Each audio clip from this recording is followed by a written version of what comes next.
جو مسلمان اس وقت دنیا میں دین پیش کرتے ہیں، اور سب سے بڑا اعتراض جس طرح اسلام پہ ہوتا ہے اس طرح ہر مذہب پر، ہر دین پر ہوتا ہے کہ بھئی آپ کی دین کی تو اتنی مثال کے طور پہ اختلافات ہیں، اس میں اتنی انٹرپریٹیشن ہے، خود پیغمبر کی نسبت سے ہر گروہ ہر فریق کوئی نہ کوئی روایت لے کے کھڑا ہوا ہے۔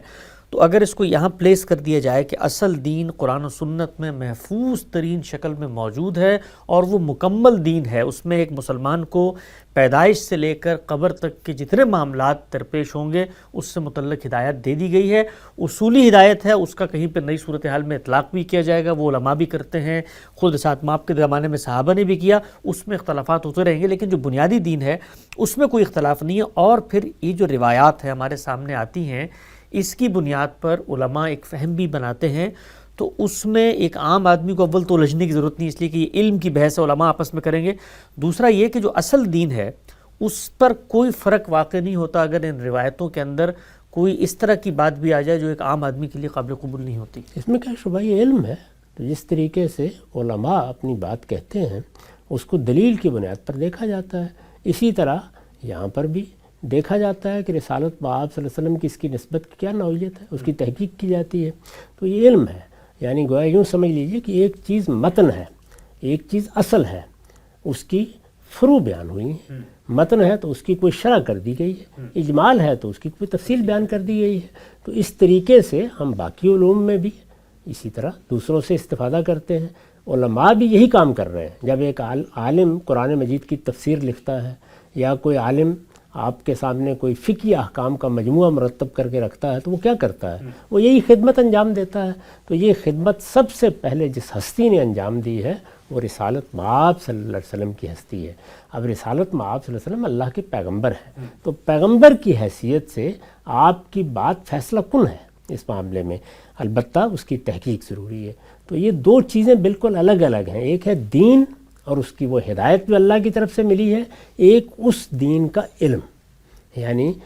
جس طرح قرآن مجید ہے، قرآن اللہ کی کتاب ہے، وہ تو اللہ کے کلام کی حیثیت سے آ گیا۔ اب اس کا علم کیا ہے؟ اس کا فہم،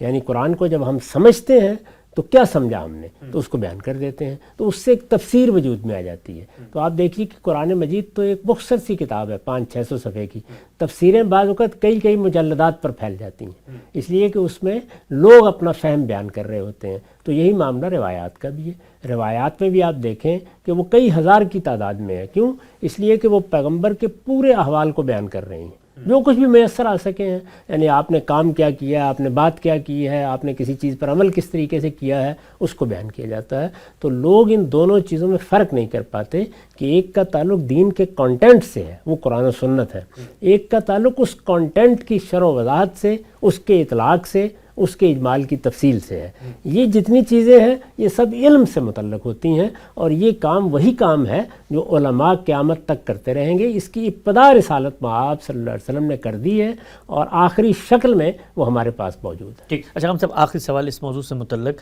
کہ جس میں آپ نے یہاں لکھا کہ دین